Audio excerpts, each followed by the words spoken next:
There are days when I don't have words for what I'm feeling. Not because I'm avoiding it, not because I'm in denial, but because grief, real grief, the kind that lives in your body and not just your thoughts, doesn't always show up as something you can name. Sometimes it's just heaviness. Sometimes it's a tightness in your chest you can't explain.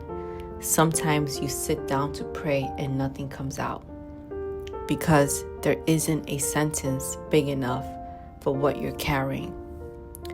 If that's you right now, I want you to know something today. Even when you have no words, something is still happening. Something quiet, something His. This is Healing Heartstrings. I'm Chaina. This is week 4 of our journey towards July 13, the anniversary of my mommy's passing. We're getting closer now, and this week I want to talk about the quiet work He's doing, even when you can't see it, even when you can't say it. Grief doesn't just live in your mind, it lives in your body.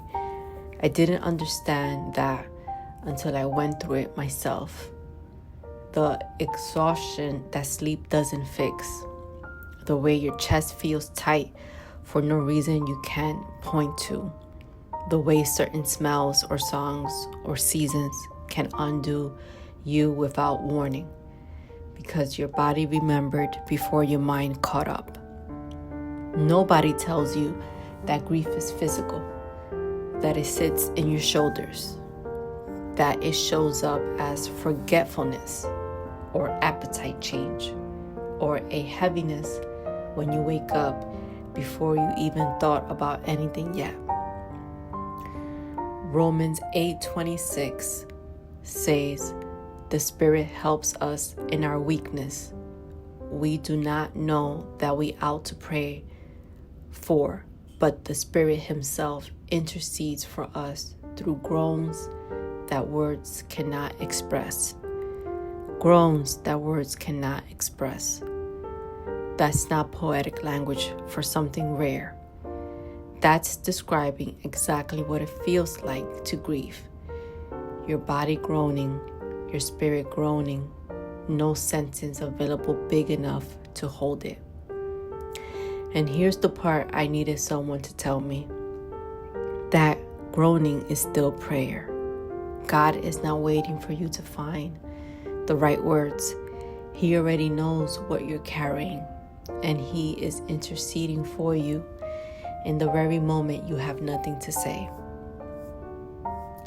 Here's something I've come to believe deeply. Healing doesn't always look like progress. We want grief to move in a straight line, a little better every week, a little lighter every month, but that's not how it works. Some weeks you feel almost normal, then a random Tuesday undoes you completely. And it's easy to think, I'm not healing, I'm not getting better, something's wrong with me. Nothing is wrong with you. There is a kind of work God does that doesn't look like anything from the outside. No visible markers, no checklist, just quiet, internal, unglamorous work, rebuilding something in you that was broken, stitch by stitch, in places you can't even see yet. Think about it this way. A seed doesn't look like it's doing anything underground. From the surface, it just looks like dirt. But underneath, there's a movement, roots forming, structure being built. The most important work happens before anything is visible at all. That's where you might be right now. Not stuck, not behind, underground. And underground is not the same as abandoned. I think about that verse a lot. The Spirit interceding for us through groans words cannot express. There's something so tender about that. It means God doesn't require you to be articulate in your pain. He doesn't need you to have it figured out, summarized, or theologically sound before He'll move on your behalf. He meets you in the groan. So many of us think prayer has to sound a certain way, has to have the right words, the right posture, the right amount of faith behind it. But some of the most honest prayers I've ever prayed had no words in them at all. Just tears, just silence, just sitting on the floor of my room with my hands over my face, unable to form a sentence. And in those moments, that counts. That is prayer. The Spirit takes what you cannot say and brings it before God exactly as it needs to be brought. You are never too broken to be heard. You are never too wordless to be understood. This is the quiet work. Not the work you do, the work He does in you, often without your participation at all.